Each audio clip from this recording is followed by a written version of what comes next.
तो शुरू करते हैं आज की क्लास को। अपना टॉपिक है vector resolution. Vector resolution in 3D। इसके पहले के क्लासेस में हमने वेक्टर रेजोल्यूशन इन 2D के बारे में बहुत डिटेल में चर्चा किया हुआ है। कुछ एग्जांपल्स भी हमने सॉल्व किए थे। अब हम लोग बात करेंगे वेक्टर रेजोल्यूशन इन 3D। तो अगर मैं एक वेक्टर बनाऊं, एक 3D वेक्टर, 3D वेक्टर का मतलब ऐसा वेक्टर जो स्पेस में एक्स वाई और जेड तीनों में ही उसके कंपोनेंट्स अवेलेबल हों। एक मैं वेक्टर बनाना चाहता हूँ, उसके लिए मैं पहले कोऑर्डिनेट एक्सिस बना लेता हूँ।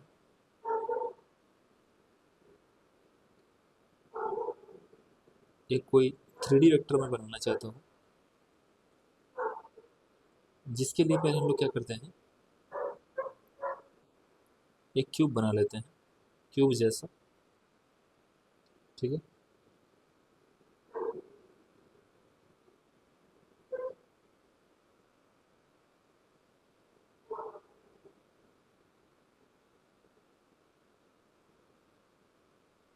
कुछ इस तरीके से।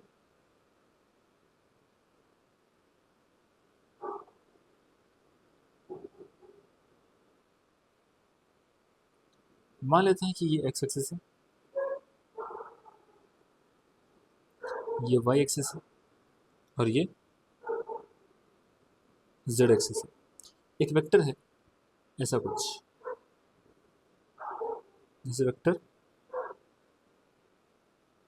एक वेक्टर है वेक्टर ए। जिस तरीके से 2D वेक्टर में वेक्टर ए के दो कंपोनेंट हुआ करते थे, ए एक्स ए वाई, वो दो रेक्टेंगुलर कंपोनेंट्स हुआ करते थे। यहाँ पे इमेजिन करो अगर मुझे इस वाले पॉइंट पर जाना है, तो मैं क्या करूँगा, सबसे पहले यहाँ से एक्स डायरेक्शन में कुछ मूव करूँगा, कुछ वाई में मूव करूँगा और कुछ जेड में मूव करूँगा, तब तो यहाँ पहुँचूंगा। इसका मतलब ये है कि यहाँ तक जाने के लिए एक ये वाला कंपोनेंट आएगा, एक ये वाला कंपोनेंट आएगा और एक ये वाला, तो तीन कंपोनेंट्स बनेंगे। क्या एक्स वाई जेड एक्सिस आपस में परपेंडिकुलर होते हैं? बिल्कुल सही बात है। इसका मतलब ये वाला कंपोनेंट, ये वाला कंपोनेंट और ये वाला कंपोनेंट इस वेक्टर का रेक्टेंगुलर कंपोनेंट है। ठीक है, अभी के लिए हम मान लेते हैं कि ये जो वेक्टर है, इसने एक्स एक्सिस के साथ जो एंगल बनाया that is alpha, y axis के साथ जो एंगल बनाया दैट इज बीटा। काम करते हैं, इसको थोड़ा सा ऊपर दिखा देते हैं। ठीक है, और यही वेक्टर ए जो जेड एक्सिस के साथ एंगल बनाया है दैट इज गामा। जरा बताओ, क्या अल्फा प्लस बीटा 90 डिग्री होगा क्या? बिल्कुल नहीं। ये 2D में नहीं है। अगर ये 2D में होता तो अल्फा प्लस बीटा 90 होता। ये जो अपना वेक्टर बना है ये वाला, ये 3D में वेक्टर है। अगर आप सही से इमेजिन कर पाओ तो ये इस वाले प्लेन में नहीं है, इस वाइट बोर्ड के प्लेन के बाहर है। ठीक है, तो alpha plus beta plus gamma के बारे में कोई इन्फॉर्मेशन नहीं है, ना ही अल्फा प्लस बीटा के बारे में कोई इन्फॉर्मेशन है। हम यहाँ पे लिख लेते हैं कि ये जो अल्फा है, अल्फा ये क्या चीज़ है, angle of vector a with x axis. Similarly beta क्या चीज़ है, angle of vector A with y axis. इसी तरीके से गामा क्या है, angle of vector A with z axis. तो हमने क्या किया, हमने बोला कि भाई जो vector a x y z axis के साथ एंगल बना रहा होगा वो अल्फा बीटा एंड गामा है। ठीक है, जरा बताओ, जो एक्स के अलोंग कंपोनेंट है वेक्टर ए का, जो एक्स के अलोंग कंपोनेंट है 2D में, वो क्या हुआ करता था, जरा याद करो। हम बोलते थे कि थीटा के साथ वाला कंपोनेंट अगर ऐसा हुआ करता था, मैंने पूछा था ये वाला कितना होगा कंपोनेंट, आपने कहा सर ये वेक्टर ए है, अगर ये थीटा है तो ये जो कंपोनेंट बनेगा वो क्या बनेगा, ए कॉस थीटा, ऐसे तो बोलते थे, थीटा के साथ वाला कंपोनेंट कॉस थीटा। उसी तरीके से हम बोल सकते हैं कि अल्फा के साथ वाला कंपोनेंट क्या बनेगा, अल्फा के साथ वाला कंपोनेंट क्या बनेगा, आप बोलोगे सर कॉस अल्फा। तो वेक्टर ए के तीन components a x A y and A z हैं, तो जरा बताओ, मान लेते हैं कि वेक्टर ए का जो मैग्नीट्यूड है वो ए गिवन है, ये इंफॉर्मेशन गिवन है, इसको थोड़ा सा ऐसे दिखा लेते हैं कि वेक्टर ए का मैग्नीट्यूड ए है। ऐसे में ए एक्स किसके बराबर होगा, ए एक्स किसके बराबर होगा, आप कहोगे सर ए कॉस अल्फा। फिर मैं पूछूंगा ए वाई किसके बराबर होगा, आप कहोगे सर ए साइन अल्फा। ना ना ना, ये 2D वाला नहीं है, ये 3D वाला है, और 3D वाले के केस में हमें एक्स एक्सिस के साथ एंगल इसका पता है अल्फा, उसी तरीके से वाई एक्सिस के साथ ही एंगल पता है बीटा। तो वेक्टर ए का वाई के अलॉन्ग जो कंपोनेंट होगा सिंपली ए कॉस बीटा वाई। अगर थीटा के साथ वाला कंपोनेंट कॉस थीटा, तो अल्फा के साथ वाला कंपोनेंट कॉस अल्फा, बीटा के साथ वाला कंपोनेंट कॉस बीटा, और गामा के साथ वाला कंपोनेंट कॉस गामा। इस तरीके से सोचो तो क्या कहोगे, A X is equal to A cos alpha, A Y is equal to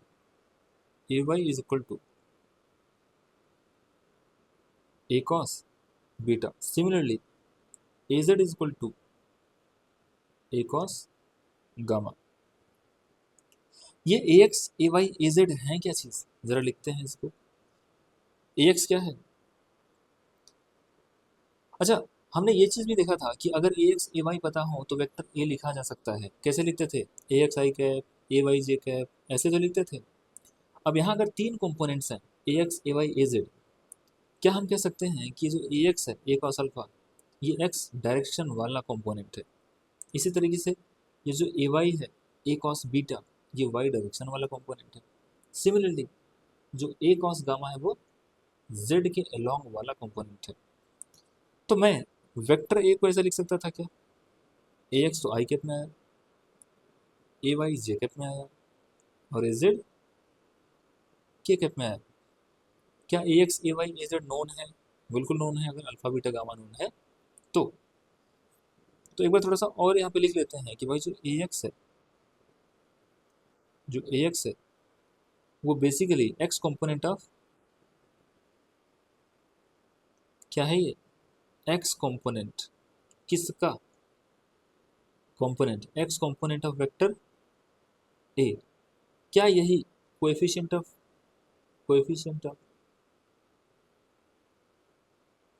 I cap है, भाई ए एक्स किसके साथ आया, आई कैप के साथ, ठीक है। उसी तरीके से ए वाई क्या है, वाई कंपोनेंट, किसका, ऑफ वेक्टर ए।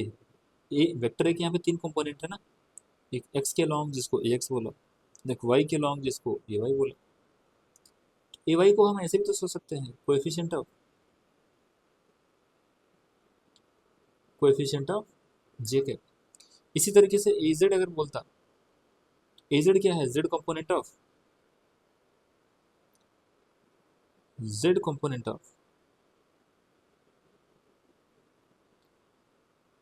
वेक्टर ए, या मैं ऐसे बोल सकता हूं कि कोएफिशिएंट ऑफ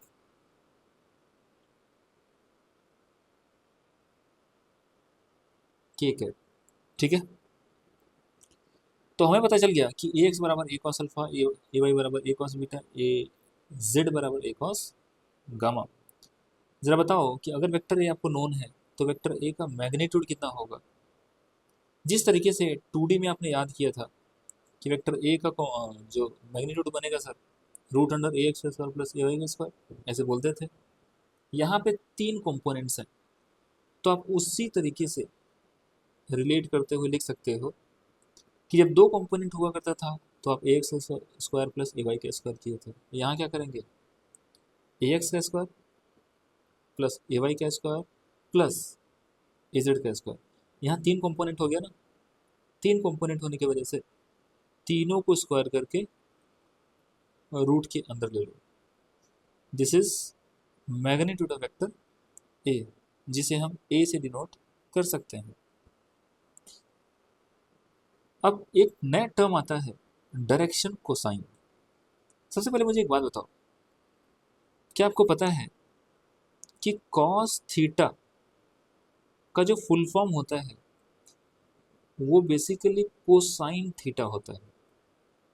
ये जो कॉस लिखा है ना, कॉस, इसी का अगर फुल फॉर्म देखता मैं तो ये कोसाइन होता है, जिसको हम शॉर्ट में कॉस बोलते हैं। तो अगर मैं बोलूं, अगर एक टर्म आया डायरेक्शन कोसाइन, तो घबराना नहीं है, कोसाइन का मतलब वही वाला कॉस। ठीक है, तो देखो, जो हमने cos alpha cos beta cos gamma है ना, इस वाले क्वेश्चन से देखो, यहाँ A X is equal to A cos alpha, A Y is equal to A cos beta, and A Z बराबर ए कॉस गामा। यहीं से अगर मैंने आपसे cos alpha cos beta cos gamma पूछा होता तो आप क्या कहते?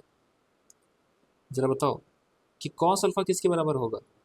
आप कहते सर अगर ए एक्स बराबर ए कॉस अल्फा तो कॉस अल्फा बराबर ए एक्स अपॉन, क्या बोलते हैं, A X upon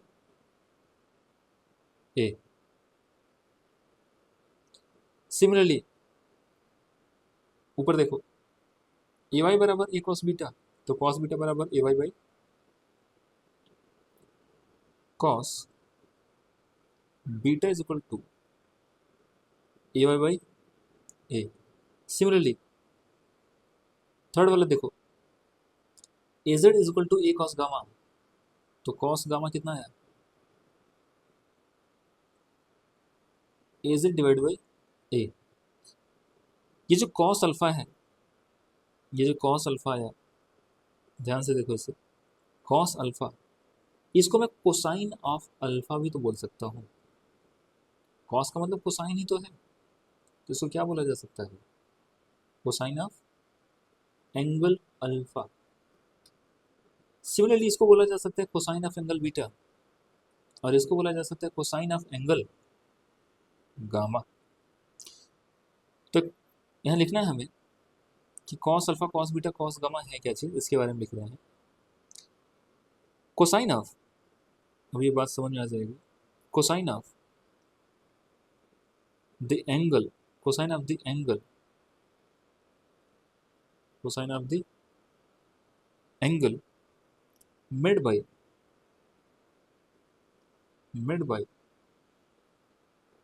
vector A. याद करो वेक्टर ए ने कितना कितना एंगल बनाया था एक्स वाई जेड एक्सिस के साथ, अल्फा बीटा एंड गामा। तो इन्होंने क्या बोला है कि cosine of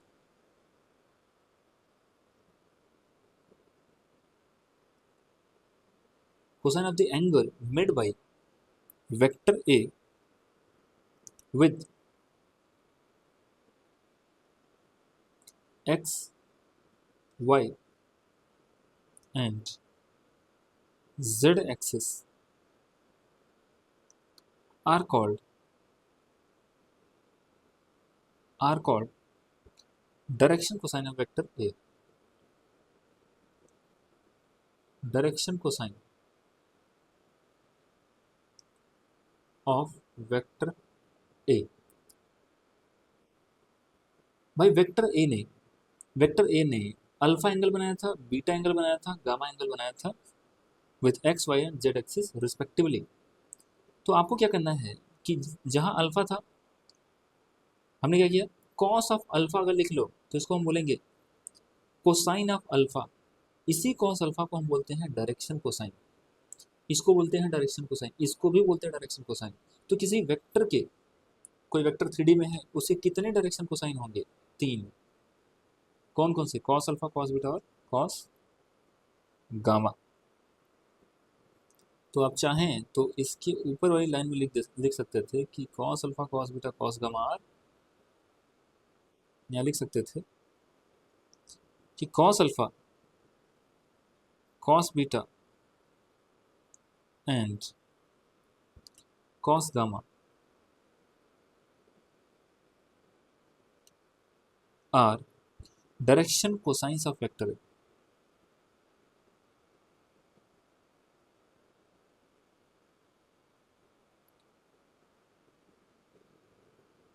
direction cosines of vector a. ठीक है,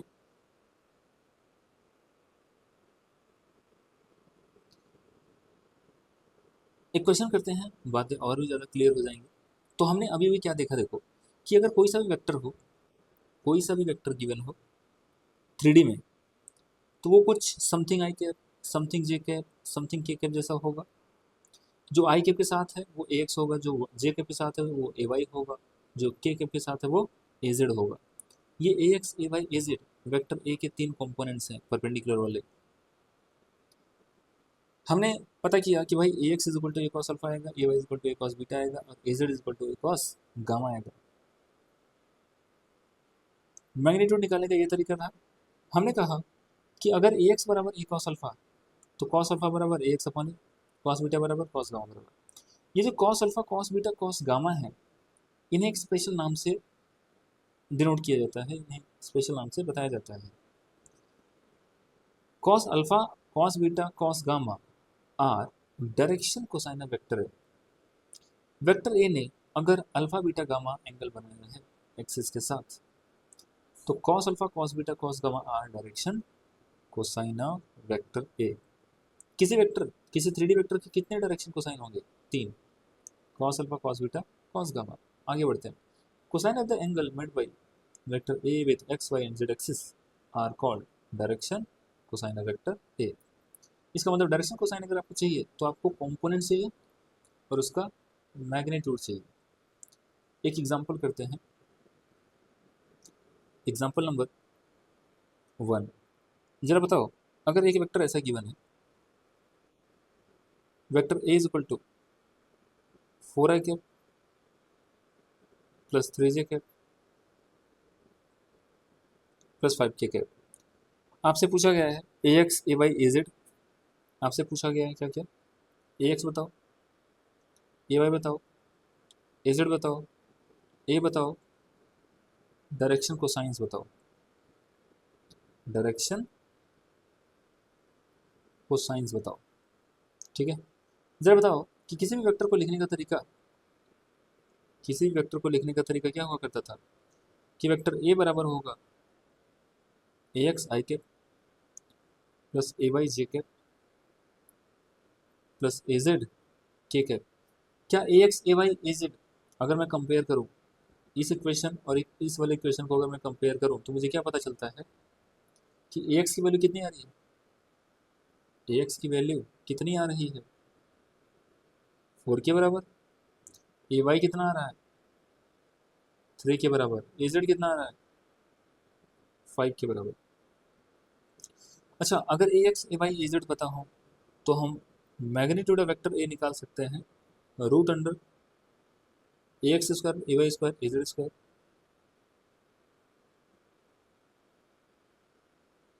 प्लस AZ स्क्वायर। वैल्यू रखो, एक बार वैल्यू रखो। AX कितना था? 4 का स्क्वायर। AY कितना था? 3। AZ कितना था? 5। तो ये तो बना 16 और ये बना 9, 25 और 25 50, तो 50 रूट के अंदर। तो क्या ये 5 रूट 2 ही बन जाएगा? इसका मतलब ए की वैल्यू 5 रूट 2 आई है। ठीक है, तो बताओ डायरेक्शन कोसाइंस कॉस अल्फा किसके बराबर होगा?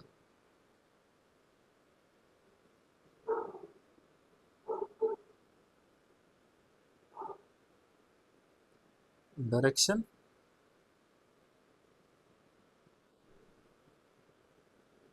कोसाइंस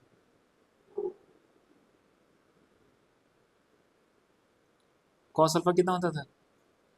AX अपॉन ए। AX कितना है? AX कितना है? 4। ए कितना है? 5 रूट 2। तो ये अपना आ गया पहला डायरेक्शन कोसाइन, 4 अपॉन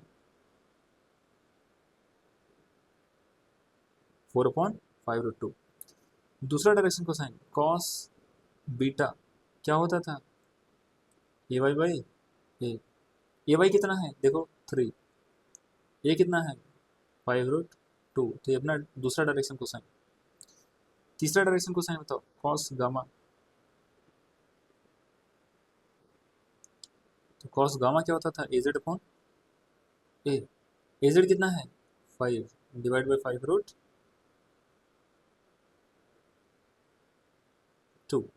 तो ये अपने तीन डायरेक्शन कोसाइन आ गए, ए एक्स आ गया, ए वाई आ गया, ए जेड आ गया। ठीक है, ये तीनों वेक्टर हमें तीनों डायरेक्शन कोसाइन हमें पता चल गए। आगे बढ़ते हैं, जरा बताओ अगर क्वेश्चन ऐसा रहा होता, ये क्वेश्चन और करते हैं थोड़ा सिंपल सा, सोच समझ के आंसर बताने हैं। वेक्टर लिखो example number 2, example number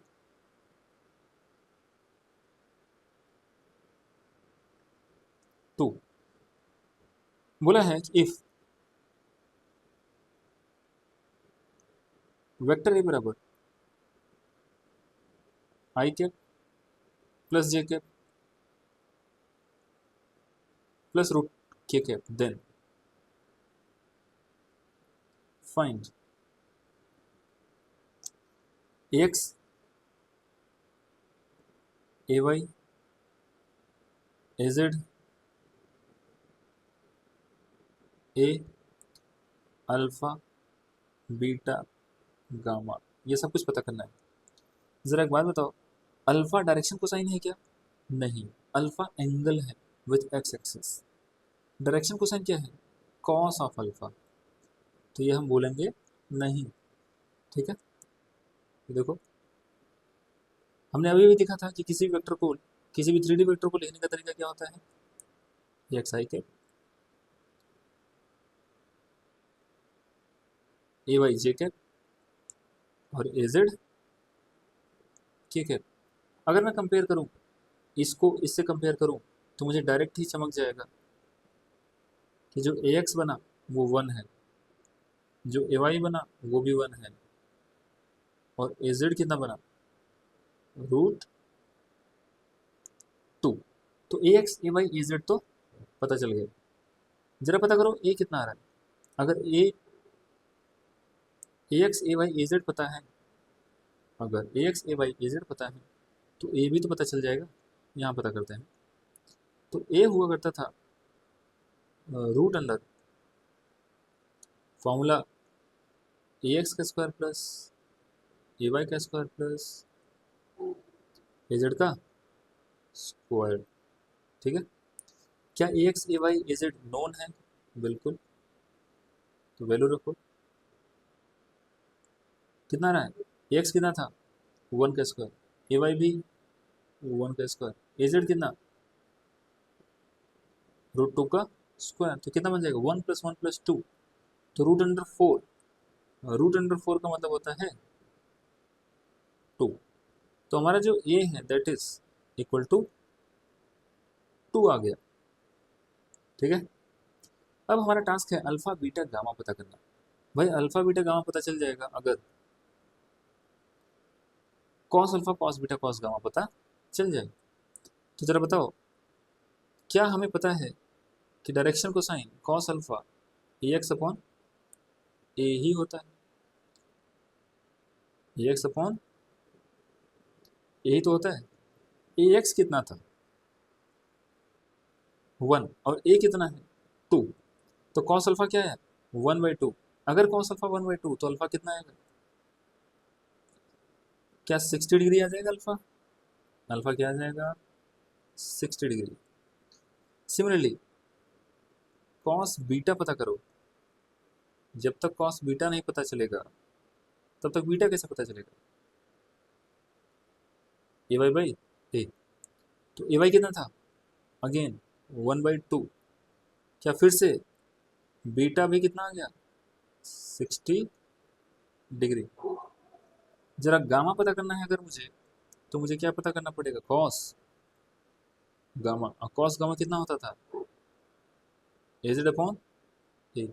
aged कितना है, क्या √2 है एजेड, देखो यहाँ पे एजेड कितना है, √2। तो ये बन जाएगा √2/2, मतलब 1/√2। जरा बताओ, अगर कॉस गामा 1/√2 तो गामा कितना, 45 डिग्री।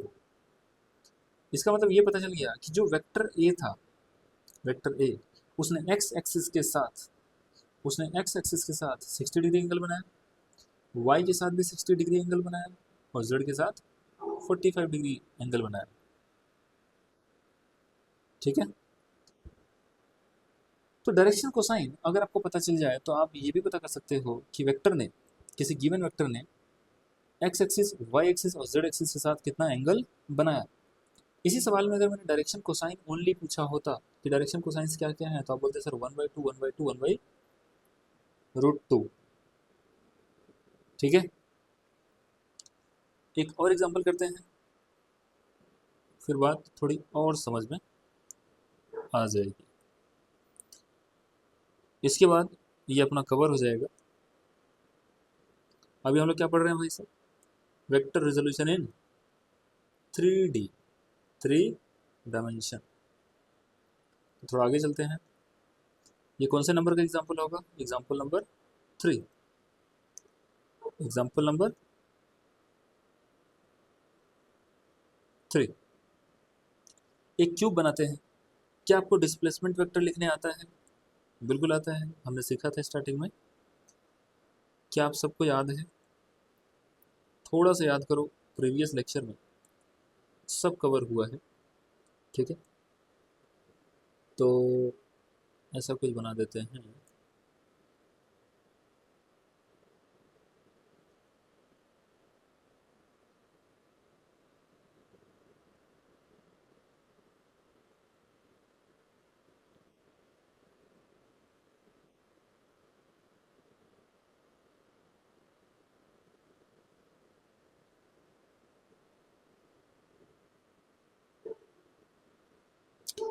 या 1 2 3 1 2 3, इसको थोड़ा सा छोटा बनाते हैं। ठीक है, इसको मिला देते हैं।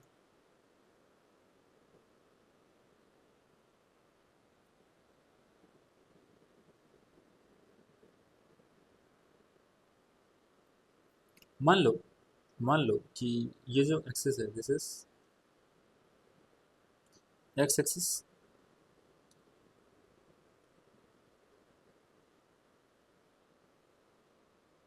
दिस वाई एक्सिस,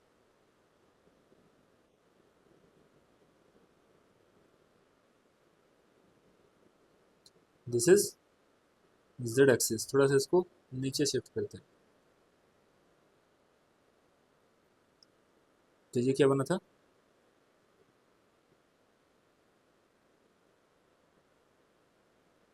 ठीक है,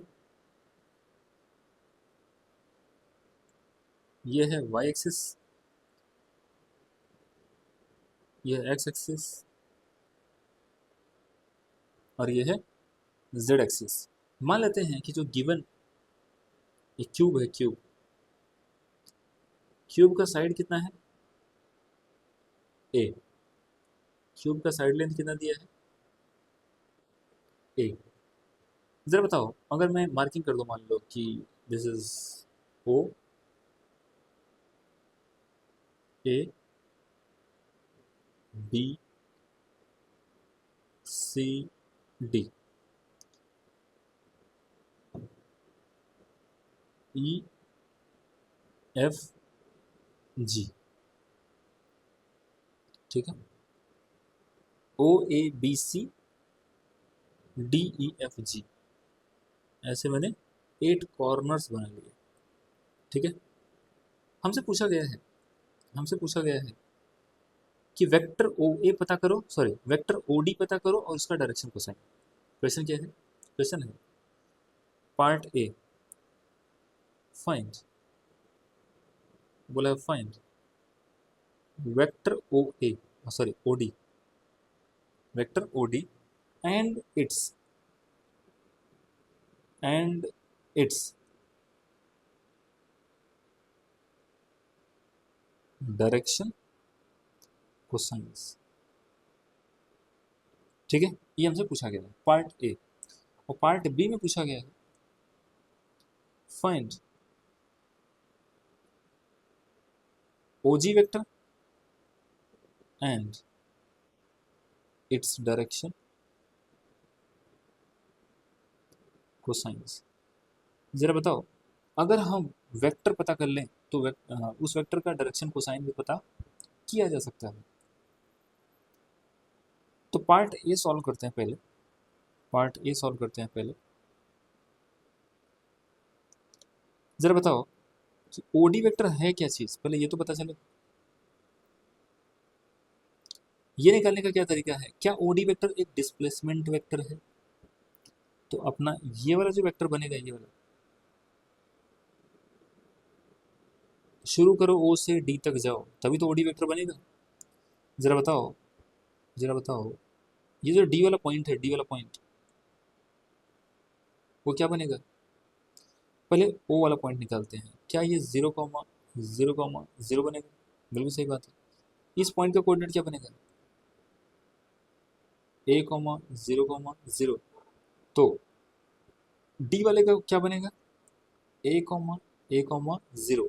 इसके बारे में भी पिछली क्लासेस में बात हुई है। भाई अगर मुझे यहाँ पहुँचना है तो मैं पहले इधर ए लेंथ जाऊँगा और इधर ए लेंथ जाऊँगा, और जेड में तो जाना ही नहीं है, यहीं तो जाना था, a,0। इसका मतलब ओडी वेक्टर निकाला जा सकता है। तो ओडी वेक्टर क्या है? हम कहेंगे कि ओडी वेक्टर बराबर फाइनल माइनस इनिशियल, याद है, फाइनल माइनस इनिशियल आई कैप, फाइनल माइनस इनिशियल जे कैप, फाइनल माइनस इनिशियल के कैप। तो क्या लिख सकते हो, क्या लिख सकते हो? ए माइनस 0 आई कैप में, ए माइनस 0 जे कैप में, और 0 - 0 के कैप में। तो फाइनली जो ओडी वेक्टर बना that is a I cap plus A J cap plus 0 के कैप। भाई जैसे ही वेक्टर आया उसका मैग्नीट्यूड पता कर लो तो अपना डायरेक्शन कोसाइन आ ही जाएगा। तो मैग्नीट्यूड ऑफ ओडी कितना है, मैग्नीट्यूड ऑफ ओडी कितना है पता करो, रूट अंडर ए का स्क्वायर प्लस ए का स्क्वायर प्लस 0 का स्क्वायर। तो क्या ये √2 टाइम्स ऑफ ए ही हो जाएगा? बिल्कुल सही बात है। इसका मतलब डायरेक्शन कोसाइन जो बनेगा, जो डायरेक्शन कोसाइन बनेगा,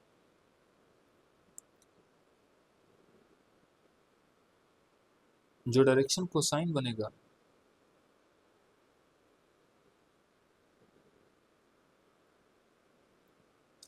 कॉस अल्फा, कॉस अल्फा क्या बनेगा? A X by A, A X कितना है? A divide by √2a। तो क्या बनेगा ये? A divide by √2a। तो ए से कट गया तो 1/। जरा बताओ कि कॉस अल्फा अगर a/1/√2 तो अल्फा बराबर 45 डिग्री। डायरेक्शन कोसाइन हमारा यहीं आ गया था 1/√2, लेकिन मैंने पूछा एंगल कितना बन रहा है, 45 डिग्री बन रहा है। इसी तरीके से कॉस बीटा निकालो कितना आ रहा है,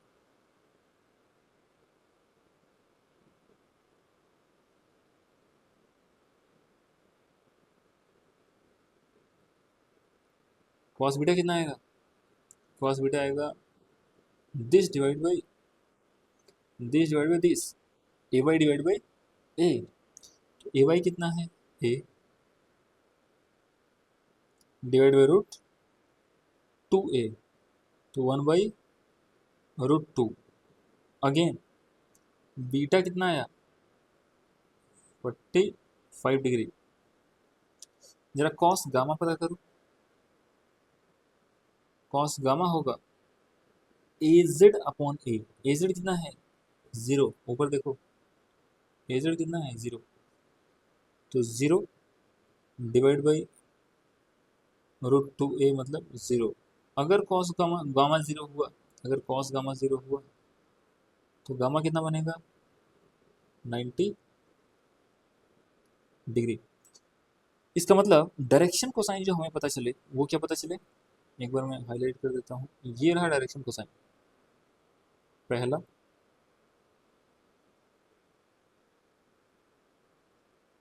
दूसरा, ये तीन डायरेक्शन कोसाइंस है। हालांकि अल्फा बीटा गामा कितना आया, 45 45 90। तो ये था पार्ट ए। अब हमें करना पार्ट बी, ओजी वेक्टर। जरा बताओ ओजी वेक्टर कौन सा बनेगा, ये वाला वेक्टर। ओजी वेक्टर कौन सा बनेगा, ओजी वेक्टर। और इसके पहले था ओडी वेक्टर, ठीक है। तो जी के कोऑर्डिनेट्स क्या हैं, पहले ये तो पता करो, ये तो पता करो कि जी के कोऑर्डिनेट्स क्या हैं। क्या जी के कोऑर्डिनेट्स, क्या जी के कोऑर्डिनेट्स, जरा देखो, जी पॉइंट पर पहुंचने के लिए एक्स में ए जाओगे, वाई में ए जाओगे और जेड में जी ए जाओगे, तब जाके तो यहाँ पहुंचोगे। तो इसका जो कोऑर्डिनेट बनेगा क्या वो ए कॉमा जीरो बन जाएगा क्या, सही बात है, ए कॉमा जीरो बन जाएगा। तो जरा बताओ कि ओजी वेक्टर क्या बनेगा, फाइनल माइनस इनिशियल, देखो final A initial zero A I cap, final this minus initial this तो जे कैप, दिस माइनस दिस के कैप। तो जरा देखो, हम बी पार्ट सॉल्व करना चाहते हैं, तो बी पार्ट में क्या बना,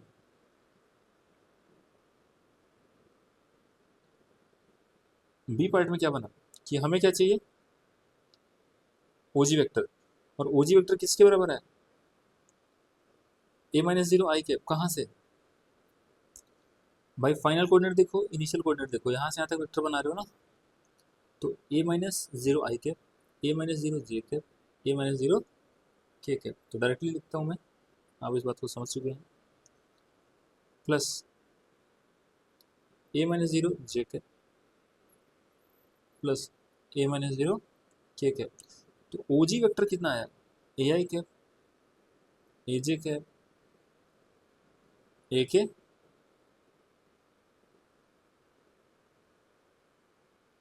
कैप, यह है ओजी वेक्टर। जरा पता करो ओजी वेक्टर का मैग्नीट्यूड कितना है, रूट अंडर ए एक्स का स्क्वायर प्लस ए वाई का स्क्वायर प्लस ए जेड का स्क्वायर। तो 3a² मतलब रूट 3 टाइम्स ऑफ ए आ गया अपना ओजी वेक्टर का मैग्नीट्यूड। तो जरा बताओ cos alpha cos beta cos gamma क्या आएगा, हमें पता है कि direction cosine cos alpha simply simply a x divide by a, तो क्या आ जाएगा,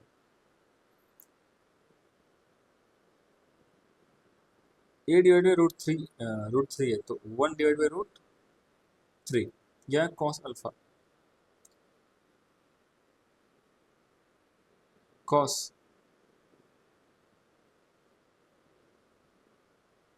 बीटा कितना है, again again a y divide by a, तो क्या लिख दोगे, a divide by root three है तो 1/√3। सिमिलरली कॉस गामा में भी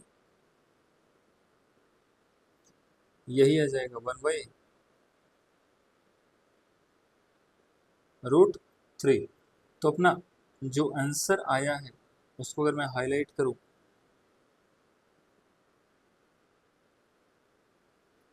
ये वाला डायरेक्शन कोसाइन पहला वाला,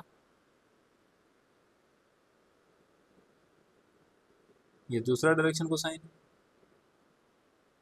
और ये तीसरा डायरेक्शन कोसाइन। तो cos alpha cos beta cos gamma हमें पता चल गया। अगर अल्फा पूछा होता तो, अगर अल्फा बीटा गामा पूछा होता तो अल्फा बराबर कॉस इनवर्स 1/√3। यहाँ बीटा बराबर कॉस इनवर्स 1/√3 और यहाँ गामा बराबर कॉस इनवर्स 1/√3। इसका मतलब आप देख सकते हो कि अल्फा बीटा गामा तीनों इक्वल एंगल्स बन रहे हैं from X Y and Z axis. अगर ये क्यूब होता तो ये जो गिवन क्वेश्चन है, अगर ये क्यूब है जो कि दे रखा है, इस केस में ये जो डायगोनल है, diagonal X axis Y axis और जेड एक्सिस से इक्वल एंगल बनाता है, जो कि लॉजिकल भी है, जो कि लॉजिकल भी है। ठीक है, तो आज के लिए बस इतना ही। अगली क्लास में मिलते हैं। मल्टीप्लिकेशन ऑफ टू वेक्टर अगली क्लास में हम लोग हमारा टॉपिक होगा।